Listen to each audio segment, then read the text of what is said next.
3차시 학습 목표를 먼저 살펴보겠습니다.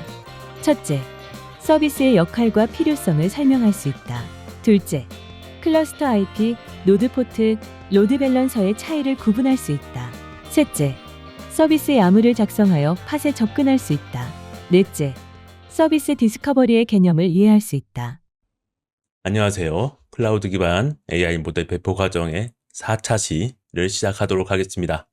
오늘은 서비스로 네트워크를 구성하기 라는 주제로 팟 안에 안정적으로 접근하는 네트워크를 구성하는 방법을 배우도록 하겠습니다. 3차 시에서는 디플로이먼트로 여러 팟을 관리하는 방법을 배웠는데요. 그 팟을 어떻게 하면 접근할 수 있을까요? 그 해답이 바로 서비스입니다. 서비스에 대해 배우기 전에 먼저 팟에 직접 접근하면 어떤 문제가 있는지 살펴보겠습니다. 각 팟은 고유한 IP를 가지게 됩니다. 하지만 이 IP는 팟이 재생성될 때마다 변경이 됩니다. 예를 들어 엔지니엑스 팟이 IP가 10.0.0.5였는데 팟이 죽고 나면 새로운 팟이 생성이 되겠죠. 그러면 기존에 있던 끝자리 5가 아니라 10.0.0.8로 바뀔 수 있습니다. 그러면 클라이언트 입장에서는 어떻게 새 IP 주소를 알 수 있을까요? 알 수가 없습니다. 매번 IP를 찾아서 해야 된다면 그걸 연결하는 과정은 굉장히 불편합니다. 따라서 이런 문제점이 있다는 점 기억하시기 바라겠습니다. 디플로이먼트로 3개의 팟을 생성했다고 가정해 봅니다. 각 팟은 서로 다른 IP를 가지고 있겠죠. 클라이언트가 이 3개의 팟의 요청을 분산하려면 어떻게 해야 될까요? 각 팟 IP를 모두 알아야 하고 직접 로드 밸런싱 로직을 구현해야 합니다. 이거는 굉장히 복잡할 수가 있습니다. 그래서 서비스라는 개념이 나온 것입니다. 서비스는 팟 집합에 대한 안정적인 접근점을 제공하는 쿠버네티스 리소스입니다. 서비스는 고정된 IP와 DNS 이름을 가집니다. 이 IP는 팟이 재생성되어도 변하지 않습니다. 서비스가 자동으로 트래픽을 여러 팟에 분산하는 역할까지 하고 클라이언트에서는 그래서 서비스 IP만 알면 변동 없이 계속 접속을 할 수 있습니다. 팟이 바뀌더라도 기존의 서비스 IP로만 접근하면 됩니다. 동작 원리를 살펴보면서 조금 상세히 알아보도록 하겠습니다. 클라이언트가 서비스 IP로 요청을 보내면 서비스가 해당 요청을 적절한 팟으로 전달합니다. 어떤 팟으로 전달할지는 셀렉터를 통해 결정하게 됩니다. 서비스의 셀렉터와 일치하는 라벨을 가진 팟들이 대상이 됩니다. 이렇게 하면 팟 IP가 변경되어도 서비스를 통해 항상 접근이 가능하게 됩니다. 다시 한번 요약을 해보면 팟들 앞에 서서 안정적인 주소를 제공하고 로드 밸런싱을 해주는 역할은 서비스입니다. 팟은 언제든 죽고 다시 생성될 수 있지만 서비스는 항상 그 자리에서 동일한 IP와 이름으로 클라이언트의 요청을 받아 팟에게 전달하는 역할을 하게 됩니다. 서비스에는 3가지 주요 유형이 있습니다. 각각의 용도와 특징을 알아보도록 하겠습니다. 클러스터 IP는 클러스터 내부에서만 접근이 가능한 방식입니다. 노드 포트는 노드의 특정 포트로 외부에서 접근이 가능하게 하는 방식입니다. 로드 밸런서는 클라우드 환경에서 외부 로드 밸런서를 통해 접근하게 도와줍니다. 각각의 유형은 상위 유형의 기능을 포함하고 있습니다. 즉, 노드 포트는 클러스터 IP의 상위 개념으로 되어 있기 때문에 클러스터 IP의 기능을 포함하고 있고, 로드 밸런서는 노드 포트의 상위 개념으로 해당 유형의 기능을 포함하고 있습니다. 각각의 내용을 상세히 알아보도록 하겠습니다. 클러스터 IP는 기본 서비스 유형입니다. 클러스터 내부에서만 접근할 수 있는 가상 IP를 할당합니다. 외부에서는 접근할 수 없고 클러스터 내 다른 팟에서만 접근이 가능합니다. 주로 백엔드 서비스, 데이터베이스 등 내부 통신용으로 설계를 하게 되어 있습니다. 코드를 살짝 보시면 스펙 부분에 type라는 키의 값으로 클러스터 IP라고 작성을 하고 생략도 가능합니다. 기본 통신 방식이기 때문입니다. 동작 방법을 시각적으로 알아보도록 하겠습니다. 클러스터 내부에는 서비스가 있고 이 서비스에 클러스터 IP가 할당이 됩니다. 같은 클러스터 내의 다른 파드에서는 이 IP로 접근할 수 있게 됩니다. 하지만 클러스터 외부에서는 이 IP로 접근할 수 없게 되어 있습니다. 즉, 내부 통신 전용이라는 것을 알게 되시겠죠. 이어서 노드 포트를 알아보도록 하겠습니다. 노드 포트는 클러스터 IP 기능과 노드의 특정 포트를 외부에 개방하는 서비스 유형입니다. 접근 가능한 포트의 범위는 3만 포트부터 32,767번 포트까지의 범위를 가지고 외부에 연결할 수 있게 되어 있습니다. 다양한 사용 사례가 있습니다. 테스트와 개발 환경에서 임시적으로 사용할 경우에 이렇게 설정할 수 있습니다. 또한 시연 등 일시적으로 간단하게 외부의 접근이 상시적으로 서비스를 사용하는 게 아니라 일부 사용자만 사용할 경우에 또 이런 식으로 오픈을 해줄 수 있습니다. 또한 클라우드에 로드 밸런서가 필요 없는 환경이라고 판단이 될 경우에도 노드 포트만으로도 연결이 가능합니다. 오른쪽에 보시는 코드처럼 노드 포트의 포트 번호를 직접 지정해 주어야 해당 포트로 연결됨을 알 수 있습니다. 이번에는 노드 포트의 시각화를 통해서 동작의 예시를 이해해 보도록 하겠습니다. 예를 들어 노드 포트가 3만 80번 포트로 설정이 되면 모든 노드에 3만 80번 포트로 접근 시에 서비스로 연결하게 됩니다. 외부에서 노드 IP 그리고 3만 80번 포트로 접근을 할 수 있고 미니쿱에서는 미니쿱 IP 명령으로 노드 IP를 확인할 수 있게 되어 있습니다. 그러면 해당 IP 뒤에 3만 80번 포트를 직접 지정하면 해당 팟에 접근할 수 있게 되는 기능이 노드 포트가 되겠습니다. 로드 밸런서의 상세 정의를 알아보도록 하겠습니다.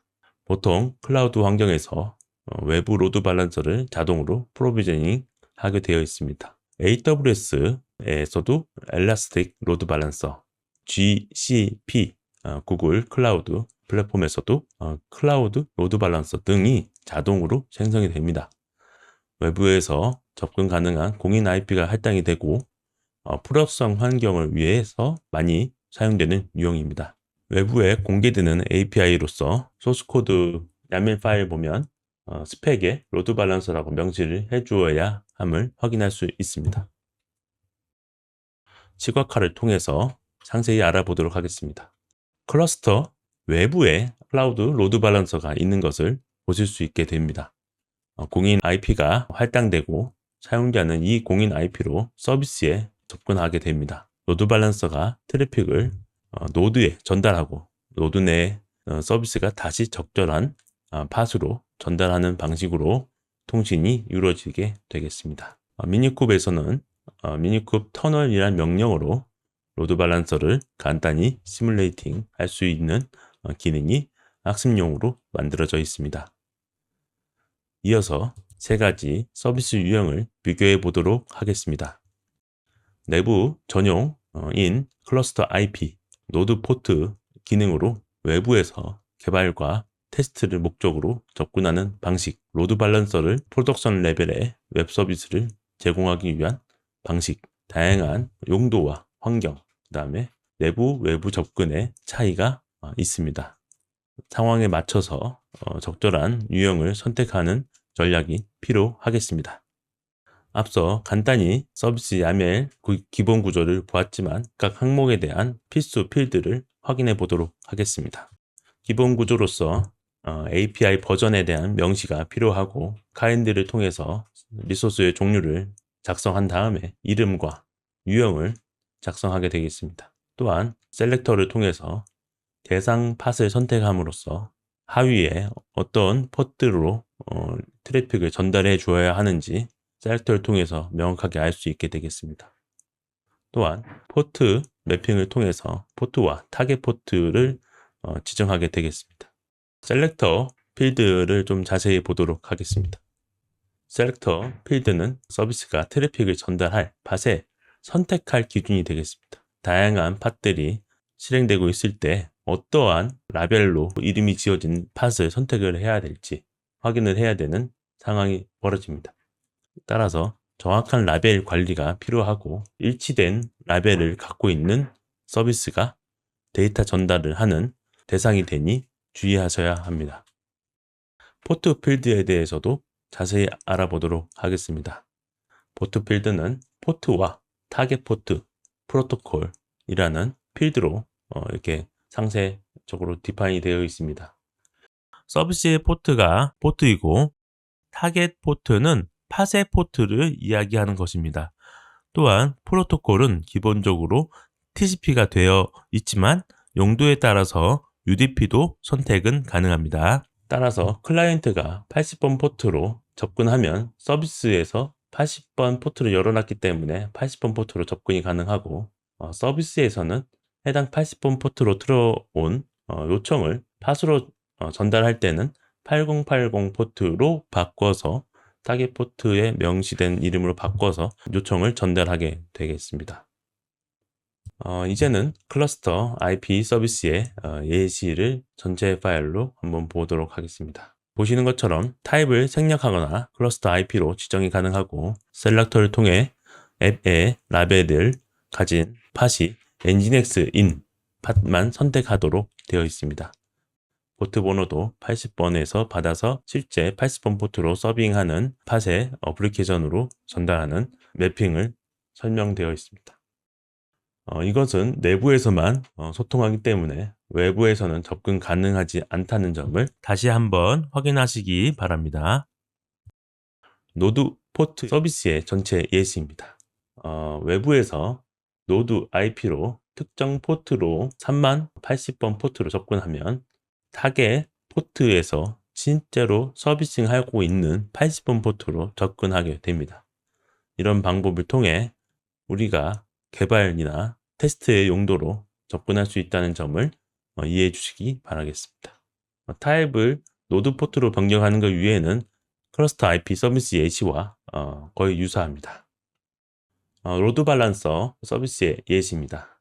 타입을 로드 밸런서로 변경을 하고 외부의 로드 밸런서에서 받은 공인 IP로 80번 포트, 즉 아무 HTTP 포트로 접근하게 되면 해당 서비스로 트래픽을 전송하게 되겠습니다. 미니쿱에서는 터널로 이런 기능을 제공하고 있습니다. 실습을 하면 아래와 같은 방식으로 진행되겠습니다. CCP의 nginx 서비스 YAML 파일을 어플라이를 통해서 서비스를 생성하고 수초 후에 서비스 목록에서 생성된 내용을 확인할 수 있습니다. 타입과 클러스터 IP를 확인한 다음에 해당 내용으로 접근하는 방식을 테스트할 수 있겠습니다. DNS 기반 서비스 디스커버리도 이해를 해야 됩니다. 앞서 팟에서 다른 서비스를 어떻게 찾을까 고민할 수 있겠습니다. 서비스는 개별적인 서비스 이름을 제공한다고 했습니다. IP뿐만 아니라 서비스 이름으로 해당 서비스를 접근할 수 있게 되는데 그렇게 IP와 이름을 서로 바꿔주는 역할을 하는 것이 DNS라고 합니다. 이름을 디스커버리해서 찾아주는 역할을 도와주고 있습니다. 따라서 같은 네임 스페이스에서는 이렇게 네임 스페이스만으로 IP 주소로 바뀌어서 소통할 수 있게 되죠. IP 주소 번호 대신에 이렇게 전체 네임 스페이스를 가지고 DNS 이름을 가지고 접근할 수 있게 되겠습니다. 또한 전체 FQDN을 가지고도 접근할 수 있다는 점을 이해해 주시면 좋겠습니다. FQDN은 정규화된 도메인 이름으로 전체 주소 도메인 네임을 뜻합니다. 따라서 호스트 이름 플러스 도메인 이름의 구조로 되어 있기 때문에 저희가 어떠한 상태에 있는 네임스페이스 있는지 정확히 알게 됩니다. 로컬에 있는 클러스터이고 서비스 중에서도 네임 서비스의 디폴트로 접근하라고 하는 Fully Qualified Domain Name인 FQDN 주소로도 접근이 가능하겠습니다. 이어서 서비스의 DNS 이름 규칙을 알아보도록 하겠습니다. 같은 네임스페이스에서는 서비스 이름만으로도 접근이 가능하고 다른 네임스페이스에서는 서비스 이름 그리고 네임스페이스 형식까지 작성해 주셔야 접근이 가능합니다. 또한 전체 풀 퀄리파이드 도메인 네임도 사용할 수 있으니 참고해 두시기 바랍니다.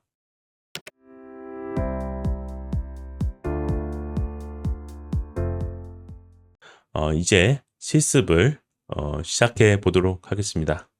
서비스와 네트워킹 관련해서 실습을 해야 되고요. 서비스의 역할, 중요성을 한번 확인해 보면서 하나씩 진행해 보도록 하겠습니다. 기존에 어떤 배포가 되어 있는지 한번 현 상황을 확인해 보겠습니다.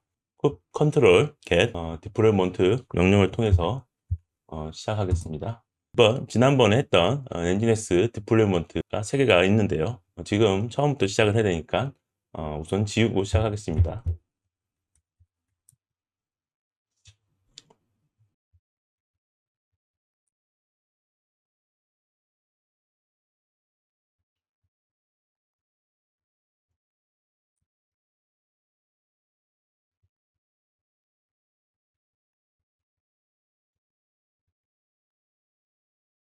해당 엔진엑스 디플로이먼트가 정상적으로 확대되었습니다. 이어서 초기 상태가 됐으므로 이제 저희가 갖고 있는 서비스와 내부 접근용 코드와 노드팟 외부 접근용 파일 내용을 보도록 하겠습니다. 이미 저는 클론을 해 두었는데요. 엔진엑스 서비스가 있습니다. 내용을 한번 보겠습니다. 내용을 보면 다음과 같이 API가 있고요.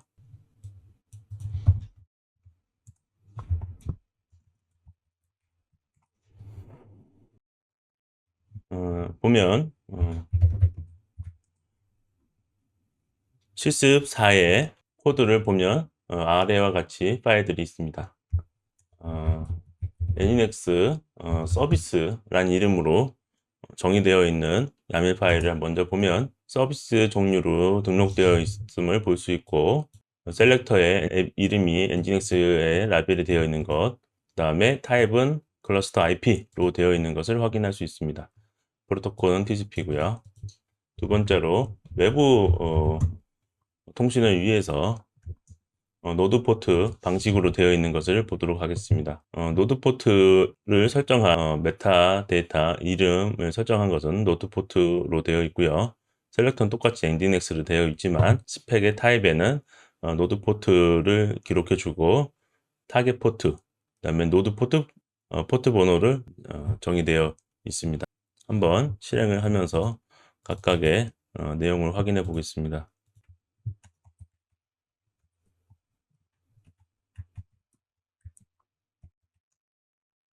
우선 클러스터 IP 방식으로 되어 있는 것을 하고요. 그러면 서비스가 지금 있는지 볼 수 있겠습니다. 해당 서비스 두 가지가 잘 등록된 것을 볼 수 있습니다. 엔진엑스 서비스가 등록되어 있고 클러스터 IP가 등록된 걸 볼 수 있습니다. 조금 더 상세히 보기 위해서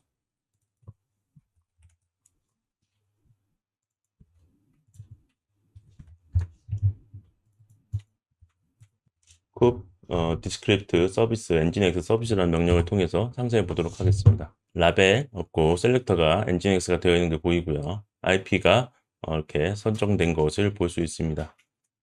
엔드포인트가 있고요. 이벤트는 아직 없습니다. 지금 서비스를 먼저 등록한 상태이지만 가능하면 이제는 디플로이먼트가 등록이 되어야 됩니다. 다시 디플로이먼트를 모두 삭제했기 때문에 디플로이먼트를 다시 확인하도록 하겠습니다. 아무것도 없는 상황이라는 것을 확인했고요. 3자시에 사용했던 디플로이먼트를 하고 난 다음에는 디플로이먼트가 잘 크리티가 된 상황을 보이고요. 3개가 보입니다. 그런 다음에 서비스가 어떻게 상태가 바뀌는지 보면 엔드포인트가 3개, 하나, 둘, 3개가 연결된 것을 볼 수 있습니다. 앞서 엔드포인트가 디플로이먼트가 연결되지 않아서 없던 것들이 지금 추가된 것을 확인할 수 있겠습니다.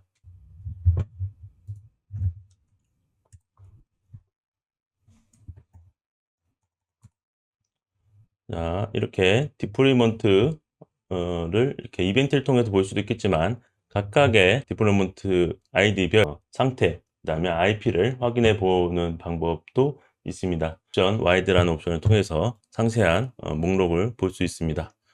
자, 이렇게 해서 서비스까지 연결된 것을 상세히 한번 알아보았습니다. 그러면 이제 서비스 내부에서만 통신이 되기 때문에 어떻게 하면 내부에서 통신이 되는지 내부 통신 테스트 방법을 알아보도록 하겠습니다. 우선 하나의 팟의 내부로 접근하는 방법을 시도해 보겠습니다. 이거는 굽 컨트롤 실행이라는 명령을 통해서 접근하게 됩니다. 굽 컨트롤 하고 터미널을 받아야 되기 때문에 아래와 같이 IT 옵션을 줍니다. IP41번으로 끝나는 인스턴스를 선택을 하고 첫 번째 명령으로 쉘을 받기 위해서 빈 바시를 실행합니다. 그러면 해당 바시에 접속된 걸 볼 수 있고 이렇게 팟의 내부에서 내용을 볼 수 있게 됩니다. 리눅스에서 각각의 컨테이너 안에 들어가서 보는 것과 똑같고요. 하지만 내용을 보기 위해서는 어떤 웹사이트의 내용이 우리가 보는지 확인하기 위해서는 이렇게 기본 엔진엑스 인덱스 파일의 내용을 잘 나오고 타이틀에 Welcome to 엔진엑스라는 나온 것을 확인할 수 있고 컬이라는 명령으로 로컬호스트의 80번 포트를 접속해서도 똑같이 Welcome 엔진엑스가 나오는 것을 확인할 수 있습니다. 서버가 정상적으로 뜬다는 것을 실제로 눈으로 본 것이고요. 이미 서비스가 잘 진행되고 있다는 것도 우리가 그 전에 잘 확인했습니다. 지금 방법은 직접 팟에 접속해서 한 것입니다. 이런 방법이 아니라 팟에 직접 들어가지 않고도 이 명령어를 밖에서도 실행할 수 있습니다. 우선 나가 보겠습니다.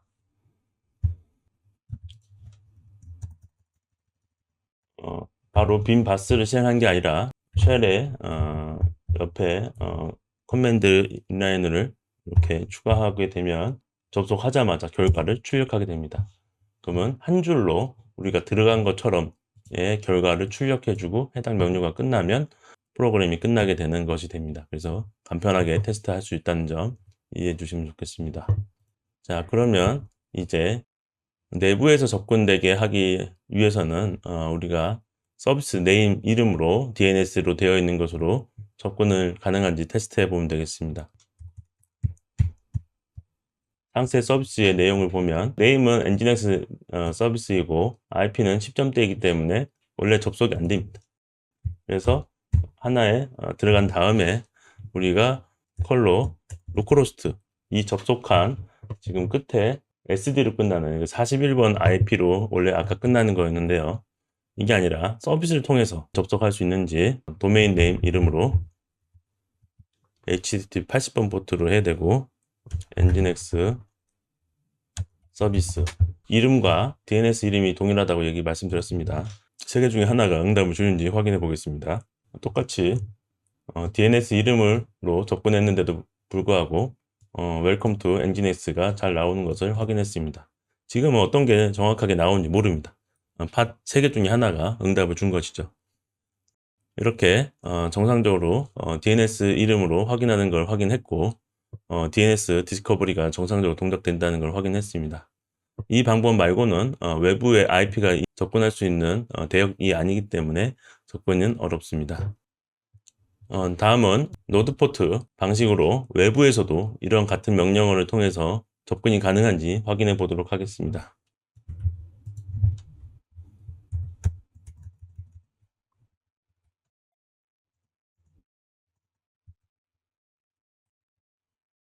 쿱 컨트롤 어플라이 파일 네임으로 엔진엑스 노드 포트 YAML 파일을 어플라이 시키면 노드 포트라고 하면은 똑같이 엔드포인트가 3개 다 연결된 것이 보이고 네임스페이스 디폴트 네임은 엔진엑스 노드 포트로 잘 이름이 되어 있는 게 보입니다. 포트는 내부에선 80번 포트이지만 노드 포트로는 3080번 포트가 된 것을 확인해 주시면 좋겠습니다. 익스터널 트래픽이 있는 것을 눈여겨보시면 좋겠고, 서비스와 노드 포트와 타이점은 익스터널 트래픽 폴리시가 있다는 점입니다. 여기는 인터널 트래픽 폴리시밖에 없죠. 당연하게 내부와 외부 둘 다 하기 위해서는 2개 다 있어야 된다는 점입니다. 자, 그러면 해당 서비스의 IP를 확인하도록 하겠습니다. 쿠버네티스 바깥에 있다고 얘기를 드렸습니다. 미니쿱에서 IP를 하면 미니쿱을 접근할 수 있는 IP가 나오고 여기에서 3080번 포트로 접근하면 해당 엔진엑스 응답이 나와야 됩니다. 하지만 미니쿱을 사용할 때는 이렇게 미니쿱의 명령어를 사용해야 됩니다. 미니쿱 서비스 my 엔진엑스 노드 포트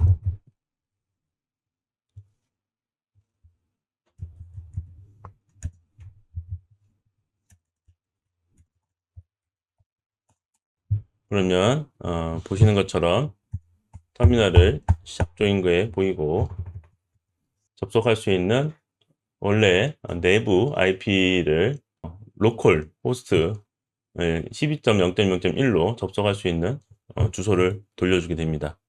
763포트로 접속하면 우리가 아까 봤던 내용 웰컴 투 엔진엑스 내용이 정상적으로 보이는 것을 확인할 수 있습니다. 여기 IP 포트는 한 번 더 터널링이라고 하는 방법을 통해서 192점대 대역을 127.0.0.1로 연결해주는 작업을 해주고 있습니다. 이로써 미니쿱을 이용한 노드 포트 연결 방법을 모두 확인했습니다. 앞서 보여드린 미니쿱 서비스의 명령어는 미니쿱일 때만 되는 것이고 일반 클러스터의 경우에는 바로 이렇게 노드 IP를 바로 적용해서 접근이 가능하게 됩니다. 정상적으로 엔진엑스를 통해서 엔진엑스 인덱스 정보가 보이는 것을 확인하였고 터널링 된 결과를 포트로 접속하면 내부적으로 우리가 노드 포트 포트로 변경되어서 서비스에 접근이 가능하고 해당 내용이 우리가 응답을 받을 수 있는 환경이 되었다는 것을 알려드리겠습니다. 이상으로 강의를 마치겠습니다. 수고하셨습니다.